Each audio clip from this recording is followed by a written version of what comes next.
హరే కృష్ణ. బీరకాయతో వడలు చేయటం చూపిస్తానండి. ఇవి అన్నంలోకి తినచ్చు, స్నాక్స్ లాగా కూడా తినచ్చు. చాలా చాలా బాగుంటాయి. ఎలా చేయాలో చూసేద్దాం. బీరకాయ ఈనెలు తీసేసి ఇలా తొక్కలతోటి చిన్న చిన్న ముక్కలుగా కట్ చేసుకోవాలి. ఇలా కట్ చేసుకున్న ముక్కల్లో కొంచెం ఉప్పు రాసి పక్కన పెట్టుకోవాలి.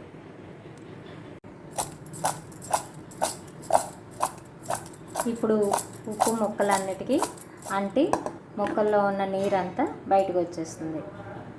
ఈలోపు వడలకి కావాల్సినవి ఏవేంటో చూపిస్తాను. జీలకర్ర, పచ్చిమిరపకాయ, కరివేపాకు. నా దగ్గర మునగాకు కూడా రెడీగా ఉంది కాబట్టి మునగాకు, కరివేపాకు రెండు తీసుకున్నాను. ఇవి కూడా చిన్న ముక్కలుగా కట్ చేసుకోవాలి.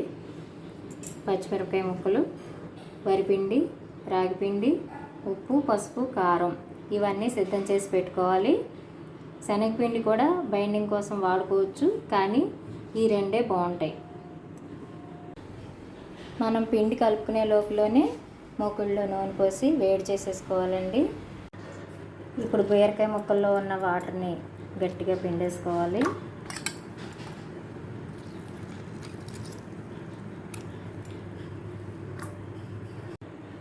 చూడండి ఎంత వాటర్ వచ్చిందో. మనం వడలు వేసుకునేటప్పుడు కూడా వాటర్ వదులుతూనే ఉంటుందండి. అందుకనే మూకిళ్ళలో నూనె పోసి వేడి చేసుకొని పిండి కలుపుకొని గబగబా వేసేసుకోవాలి. మధ్యలో కొంచెం పలచనైనా కూడా మళ్ళీ పిండి కలుపుకొని వేసుకోవాలి. ఈ ముక్కల్లో మునగాకు, కరివేపాకు కట్ చేసి వేసేసుకున్నాను. ఇప్పుడు పిండిలో వేసేసి కలిపేసుకుందాము.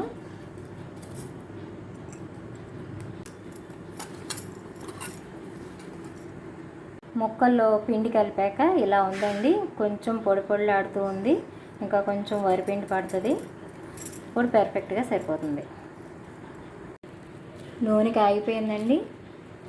ఇలా ఉండలు చేసుకుని రెండు చేతులతో ఒత్తుకొని మూకుళ్ళలో వేసి వేగించుకోవాలి. ఇలా వడల కింద ఒత్తుకొని మూకుళ్ళలో వేసి వేగించేసుకోవాలి. మీడియం ఫ్లేమ్ మీదే వేగించుకోవాలండి. అప్పుడే లోపల ముక్క, పిండి అన్నీ ఉడుకుతాయి.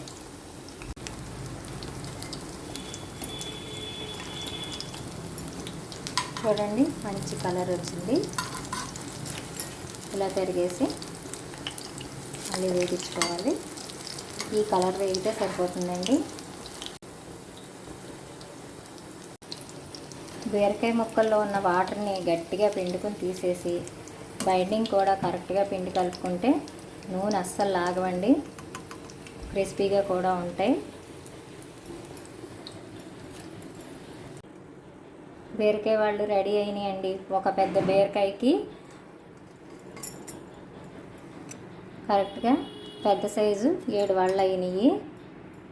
నేను టిష్యూ పేపర్లో ఎందుకు వేసి చూపిస్తున్నానంటే నూనె లాగలేదు. చూడండి, మనం మూకిడిలో పోసింది కూడా అలాగే ఉంది. ఈ మూకిడి చూసి ఇదేంటి ఇలా ఉంది అనుకోకండి. ఇది చాలా బాగుంటుంది. వాడకానికి ఈజీగా ఉంటుంది. ఐరన్ కదండి, నల్లగా అలాగే కనబడుతుంది. హెల్తీ, టేస్టీ బీరకాయ వడలు పొట్టుతో సహా మునగాకు వేసి, కరివేపాకు వేసి, జీలకర్ర వేసి చాలా టేస్టీగా బాగుంటాయండి. వేడి వేడి అన్నంలో కలిపి పెట్టుకుని తింటే బాగుంటాయి. రసంలో నంచుకొని తినచ్చు, ఉట్టినే కూడా తినచ్చు. మీరు కూడా ట్రై చేయండి. ఇది నేను కనిపెట్టిన వంట కాదండి. ఇది వరకే మా చిన్నప్పుడు మా అమ్మగారు చేసేవారు. బాగుంటుంది. ఇందులో నేను కొత్తగా చేసింది ఏంటంటే కొద్దిగా రాగిపిండి వేసాను. అమ్మ వాళ్ళు అయితే వరిపిండి ఒక్కటే వేసేవారు.